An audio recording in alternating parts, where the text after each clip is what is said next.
Thank you, Mr. Deserti, and good afternoon, everybody. First of all, my thanks to the Qualivita Foundation for this kind of invitation. And as oriGin, we have been cooperating with Qualivita in various areas. We give a little contribution to the excellent review, QualiGeo. We are launching an ambitious project to do a compilation of all the geographical indications protected in the world. So I'm very happy to be here to strengthen our cooperation. As for the topic and the discussion, so the reform of the quality in Europe and the management of production volume in particular.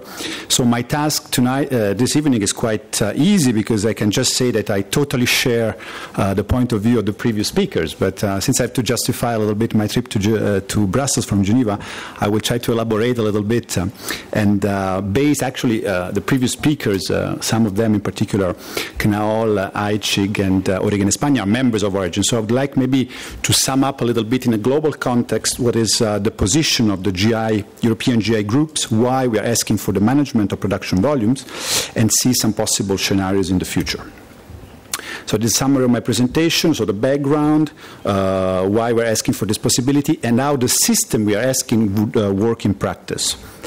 As a background, nobody, I think, can accuse oriGin not to be coherent and consistent, because since 2008 we have always and coherently have been advocating for the management of production volume. First of all, within the framework of the Green Paper in 2008, following the communication of the Commission, actually within the quality package and MIC package, the reports of Ms. Garcia, and also in the ongoing trilogue discussion. Basically, what we do is to approach key actors, members of parliament, people working for the Commission, member states, in order to explain our position, our point of view, providing economic evidence. It was shown by Aichig and Knaol, economic studies, analysis of the competition law and the compatibility between the competition law and management of production volumes, how it has been shown by oriGin España. So, why GI producers are asking for the possibility to manage production volumes? First of all, a general overview of the sector. Of course, in light of the liberalization of the agri-food sector, which implies basically the reduction of tariffs and, of course, the reduction of public support, there is even a stronger appeal for PDO and PGI, because it's a way of marketing, of basically conveying to the consumers a message of quality and hoping to get a premium price on the market. But the fluctuation of the price might imply a fluctuation in the offers, and this creates uncertainty, how it has been shown by the previous examples. And this poses serious risk for destabilization and crisis.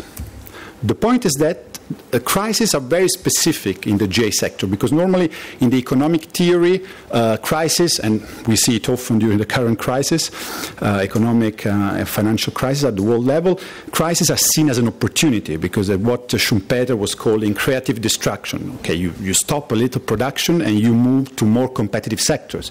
So you don't do cars anymore in the US, and you delocalize the production in Asia. So this is not true for geographical indication, because of course you cannot reproduce the GI product outside the geographic area. So the crisis in the sector leads, as has been shown also by Aichig, to quality issues in the short term, but in the medium and long term to the closing down of businesses, in particular the most traditional one. Actually, the businesses that have that produce the most traditional products. And so this would result in a loss of flavors, which is a negative for consumers and for the worldwide heritage in general. So this would imply as well the migration of production sites from very difficult areas, disadvantaged areas, mountain areas, from more favorable areas. And this is a very negative impact on the cultural and the tourism of small areas. And at the end of the day, you need public money, state intervention, because the state has to chip in order to basically save the producers, resulting in the use of public money. So, in light of this, what are the objectives, actually, of our request of the management of production volumes? Again, to prevent the crisis of underproduction, overproduction, create more certainty and predictability, because it would allow GI producers to better plan, the production, and then to have a capacity to respond to market needs. Budget neutrality, of course, because states will not be there anymore to intervene with public money, because, of course, in our view, this system would prevent the crisis from the very beginning. And then, very important, enhance the bargaining power of GI productions vis-à-vis the distribution, and then would result in a better distribution of the added value along the supply chain. How the system would work in practice? Basically, the pillar would be the GI group, and the system, its key issue would be voluntary, meaning that only the GI groups that wish to do so would request the possibility to manage the production. Of course, the GI group has to be representative of the sector. It will decide whether to request for this opportunity and then prepare the management plan. And of course, then ask for the authorization of the member state that would set a certain number of conditions with the overall supervision of the Commission. And specifically, we provide a certain number of safeguards, mainly that the system, to respect the very nature of the GI system, has to remain open to newcomers, in the sense that you cannot prevent other producers to join and basically be part of the GI group, as long as they respect the quality, of course, and then no fixation of price. So in light of this, we were very happy earlier this year in summer to see the Garcia Perez reports, because they were in a way translating those requests into legislative proposals. So we fully support that position, both in this case in the quality package for the Garcia, for the Perez report, but also in the milk package, which provides similar kind of provisions.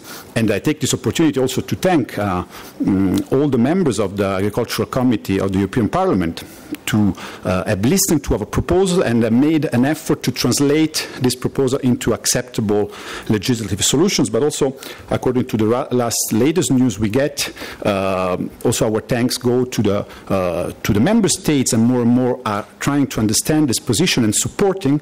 I understand that the club of countries supporting the management is growing, so it's positive news, and we hope that also the Commission will understand and be able to support these proposals. So what's next? Not really future scenario, but really the ongoing scenario. First of all, the institutional landscape, as we all know, has changed.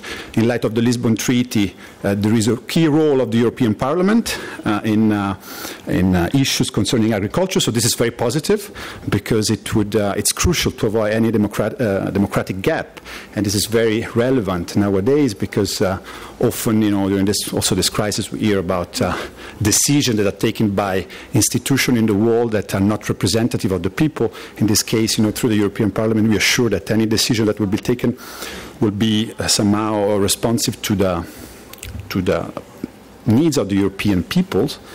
As a global economic scenario, has been also mentioned this morning in the introduction, we have emerging economies, the so-called BRICS country, Brazil, China, India, Russia, that are really gaining momentum in terms of exports, economic power. So, and all these changes are very fast, and it's very important to mention that often the times of economics and the times of politics are different, because economic issues change, suddenly, and the politics need a certain time to respond to this need. So that's a further challenge. But together with the emerging economies, of course, there is an explosion of middle classes and food habits in those countries. So we are moving into what economists call era of shortage, which would include as well agricultural products. And this raises questions in terms of food security, the possibility for countries to basically ensure enough food for the population, but also food safety in terms of sanitary and phytosanitary issues. And also we have, it was mentioned also earlier this afternoon, speculation and financial instruments that are built around commodities and agricultural products. So all that to say that, a little bit in line with the overall concept of the forum, we need to think out of the box. We need to think of new paradigms. We cannot stick with the old business. We have to think of new instruments in order to allow Europe to be competitive in this new scenario. And if, how it is true, how this was mentioned in the Green Paper in 2008, if the European Union believes that quality is a strategic asset to compete in global markets, so then we need to provide adequate instruments, in particular to the PDOs and PGIs, which are the schemes that are most, that will ensure the quality.